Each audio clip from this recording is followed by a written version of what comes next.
Senhor vereador presidente, magnífico reitor, excelentíssimos senhores vereadores presentes e cidadãos que nos acompanham. Professor Zé Rui, eu até quero começar pelo final, assim como Vossa Magnificência fez.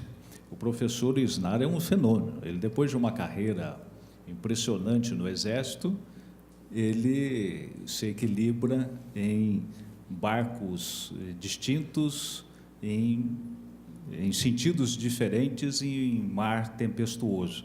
Uma das técnicas que me parece frequente desta habilidade é justamente não comparecer a debates públicos. Por exemplo, durante muitas vezes, aliás, por várias vezes, eu questionei, enquanto presidente do Conselho Municipal de Saúde, e sequer recebi uma resposta dele. Vários ofícios foram encaminhados à FUST.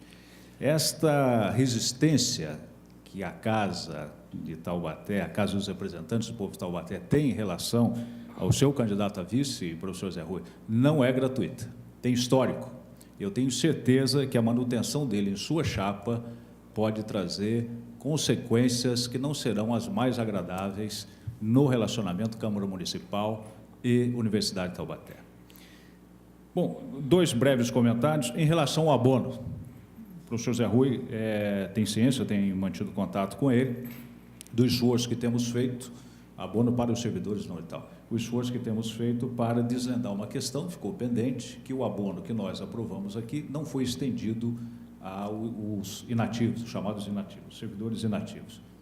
Bem, depois de algumas reuniões, nós temos o compromisso do professor Florençano representando o professor Zé Rui, que até o final deste mês, temos data inclusive, não é isso? Já temos data inclusive para a apresentação do plano de incorporação do abono à folha de pagamento, não é?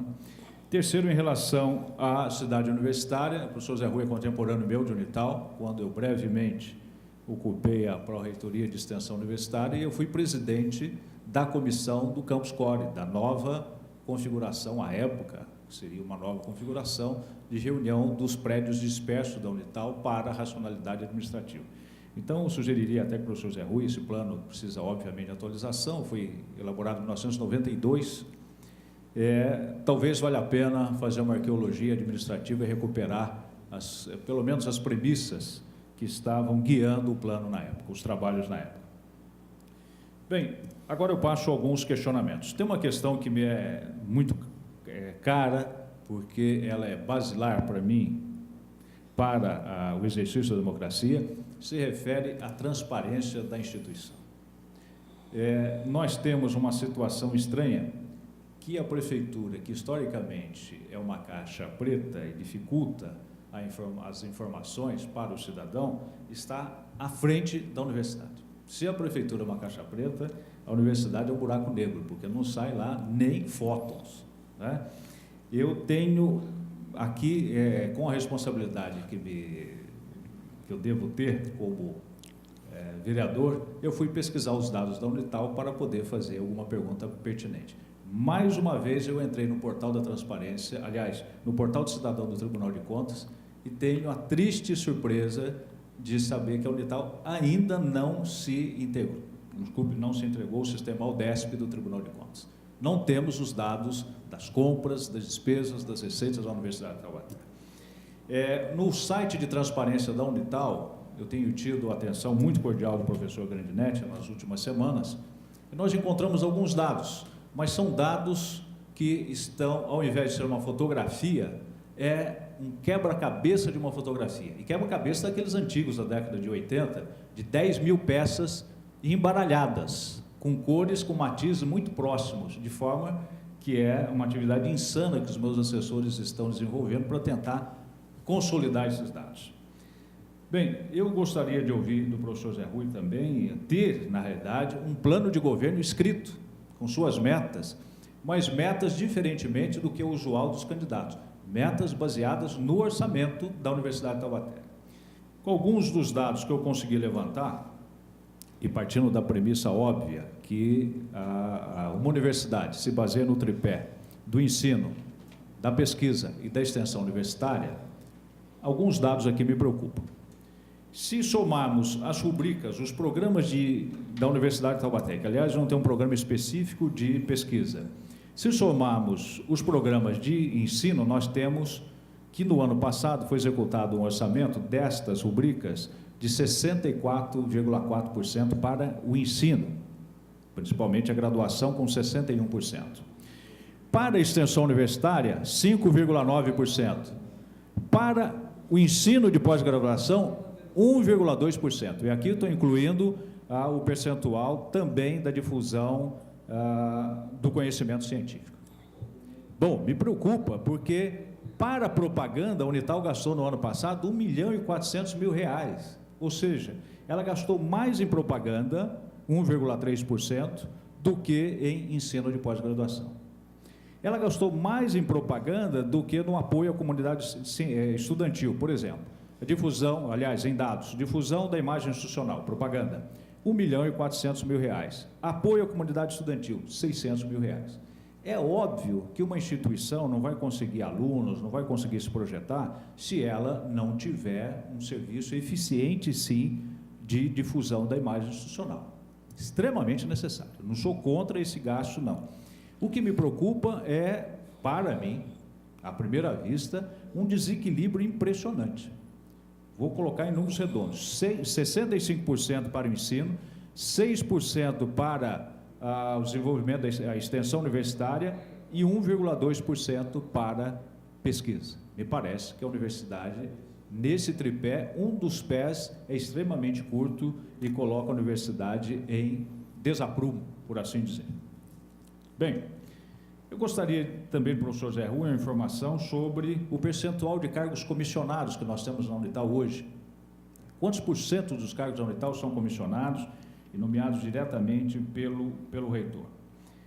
Gostaria de ver também, num programa de governo, um plano de redemocratização da Unital. Nós temos uma situação, conversava, por exemplo, com o ex-reitor, de hiperconcentração de poderes nas mãos do reitor, porque o reitor é um só tempo, é poder administrativo, legislativo, e judiciário.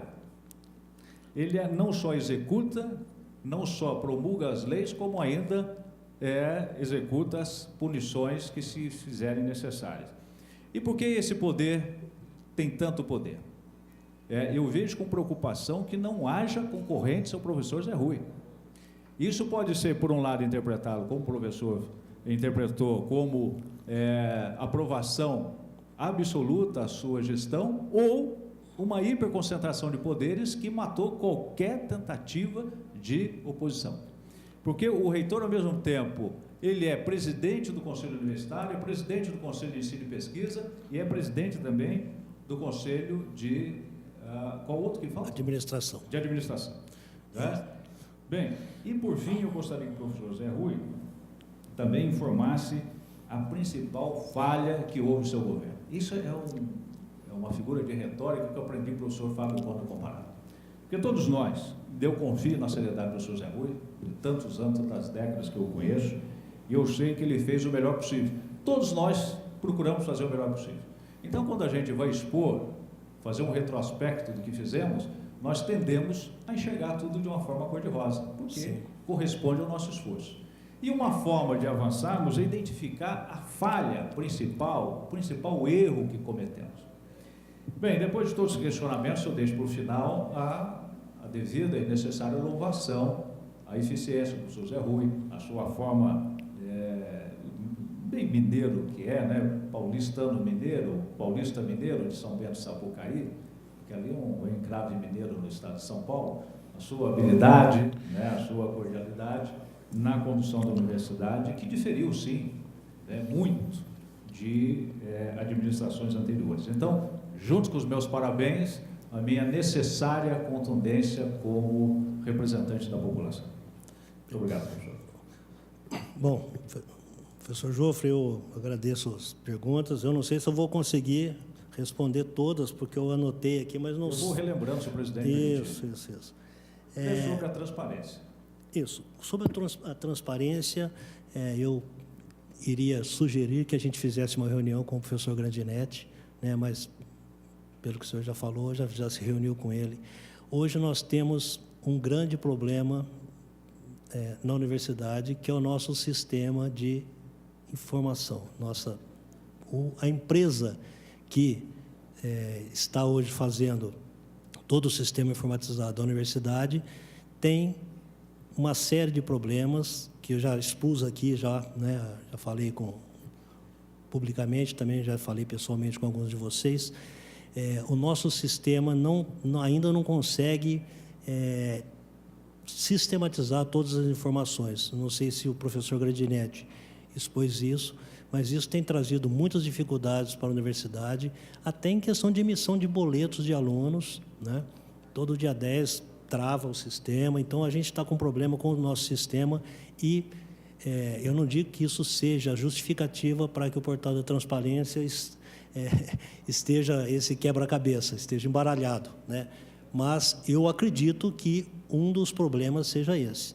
De qualquer modo, vereador, eu gostaria de propor um encontro, né, meu, juntamente com o professor Grandinetti e com você, para que a gente possa... Me permita aqui a assessoria senhor Vicente da Isabel e da empresa prestadora de serviço. Sim, para que a gente possa esclarecer, né, por que está esse caos lá no portal. Tá? Certamente, o vereador sabe que não é por desejo nosso. A universidade é uma instituição pública e todas as suas informações têm que ser públicas, né? Então, acredito que seja o problema mesmo do sistema de informação. Concentração de poderes nos conselhos. Isso. Bom, apesar do reitor ser o presidente dos conselhos, eu só tenho um voto, né? Eu não tenho a prerrogativa de ter mais do que um voto. Todos os conselheiros só têm um voto. Então, a minha influência no conselho é o meu voto, né? Obviamente que existe a prerrogativa, né, de poder esclarecer aos conselheiros algumas questões dos processos que são encaminhados aos conselhos, né? Isso eu acredito que seja uma coisa positiva, porque facilita o entendimento dos conselheiros. Obviamente, quando chega um processo que precisa de informações, como normalmente os processos nascem, né, nas pró-reitorias, e vem para que eu analise, para que eu defira ou não e que encaminhe para os conselhos, eu leio os processos, então eu tenho as informações, às vezes, tenho mais informações do que, às vezes, até está no próprio processo. Isso facilita com que a gente possa esclarecer. Mas eu não julgo que seja antidemocrático, né, ser o presidente dos conselhos. Já existiu, né, inclusive, o vereador sabe disso, propostas, né, de que se modifique esse sistema. Hoje, nós temos esse modelo da universidade, né, da composição dos conselhos, inclusive não só dos conselhos, mas da toda a estrutura de departamentos, de institutos da universidade, isso está consolidado no nosso estatuto, né? Eu não vejo como impossibilidade se pensar no futuro que a gente mude esse modelo, tá? Já existiram no passado propostas a esse respeito. Quanto ao abono aos servidores, o vereador tem acompanhado, né, juntamente com o professor Florensano, algumas reuniões. Só quero também dizer que a concessão do abono aos inativos a não concessão do abono aos inativos não é culpa da universidade. O IPMT, ele entende, né, que o abono não deva ser concedido aos inativos, apesar de que, na lei da concessão do abono, está lá no artigo concedido aos ativos e inativos. Okay? Nós temos, inclusive, buscado questionamentos jurídicos quanto à não concessão do abono pelo IPMT, assim como também de alguns outros servidores que não têm conseguido receber os seus proventos integrais em função de entendimentos do IPMT. Então, tudo isso a gente tem discutido também e, como a gente sempre procura o melhor caminho, que é o caminho do diálogo, temos buscado entendimentos com o IPMT. Às vezes tem dificultado realmente essa questão.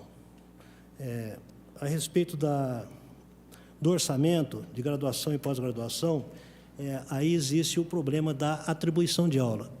Hoje, por que existe 65% na graduação e 1,2% na pós-graduação? Todos os professores que atuam em pós-graduação têm a sua carga horária atribuída pela graduação. Então, a gente poderia separar isso, o professor, a carga de pós-graduação e a carga de graduação e a carga de extensão separadamente, mas hoje não é feito assim. Hoje, toda atribuição está na graduação, por isso esse desbalanceamento que o senhor citou, né? Os 65%, na realidade, o professor que atua na pós também está no 65% da graduação. Professor, permita uma breve réplica. Isso me parece um sintoma que a Unital, contaminada, né, pela cultura geral que nós temos na administração pública, que o orçamento é uma peça formal, né? Ela não é um instrumento de planejamento. Então, um planejador que observasse isso se sentiria preocupado. Né? Nós temos urgência em reformar, então, a atribuição de despesa, a classificação de despesa. Exato. Isso, inclusive, vereador, está aqui no nosso plano para a próxima gestão, fazer exatamente a classificação de despesas por setores. Inclusive, a nossa intenção é que cada departamento seja um centro de custo. Hoje nós temos 7 centros de custos, 6 pró-reitorias e reitorias só, né? A nossa intenção é que cada departamento seja um centro de custos e tenha a sua despesa e receita fixada por órgão ou por setor da universidade. Permite, senhor presidente, porque esse assunto... Isso certamente vai trazer para a gente muito mais informação para a gestão. Eu acredito nisso. Dentro do espírito de redemocratização, eu teria muito gosto de ver no plano de governo do professor Zé Rui incluído um orçamento participativo. Claro que é uma instituição que tem característica diferente da prefeitura ou da Câmara Municipal, né? Uma instituição que não é a democracia não possa ser exercida como se exerce fora para as entidades políticas. Perfeito. Diferentemente, porque tem um plano, tem uma competência técnica que precisa ter prioridade naturalmente. Perfeito. Mas algum mecanismo de consulta para a elaboração, entre os pares pelo menos, né, do orçamento da universidade. Nós temos feito informalmente, nesses últimos 2 anos, consultas aos órgãos, aos setores da universidade, principalmente aos departamentos e institutos, né? Na elaboração do orçamento, nós recebemos sugestões, inclusive, de aportes para investimento no próprio departamento, e a gente tem ouvido, né, extraoficialmente, ainda não existe, né, uma participação oficial dos diversos setores da universidade no orçamento, mas certamente, quando nós fizermos, né, a separação dos centros de custos por departamento, aí, até como uma obrigação, nós teremos que ouvir os departamentos para colocar as suas receitas e despesas nos diversos centros de custo. Isso será feito e é um projeto que nós pretendemos implantar brevemente. Professor, falta ainda, antes da principal falha, o principal erro, os cargos comissionados e uma cópia do seu plano de governo. O plano de governo eu estou terminando de fazer, eu encaminharei para a Câmara ainda até o final da semana, tá? Uma cópia para cada vereador. Ainda preciso colocar algumas vírgulas em alguns pontos aí. Nós queremos em arquivo digital para a gente. Sim, perfeito. Eu não tenho um número exato, mas são muito poucos. Acho que não chega a 10 cargos comissionados. Nós temos pouquíssimos cargos comissionados na universidade. Tá? Eu posso te mandar também essa informação. No momento eu não sei o número exato. Faltou algum? Bom, aí eu acho que a principal falha, eu não sei qual que seria a principal falha, mas eu digo que o principal projeto, né, que eu gostaria de ver já consolidado, e que não foi exatamente a jornada de trabalho para os professores. E é nesse sentido que a gente tem que trabalhar com mais afinco. Muito obrigado, presidente. Muito obrigado, professor Zé Rui.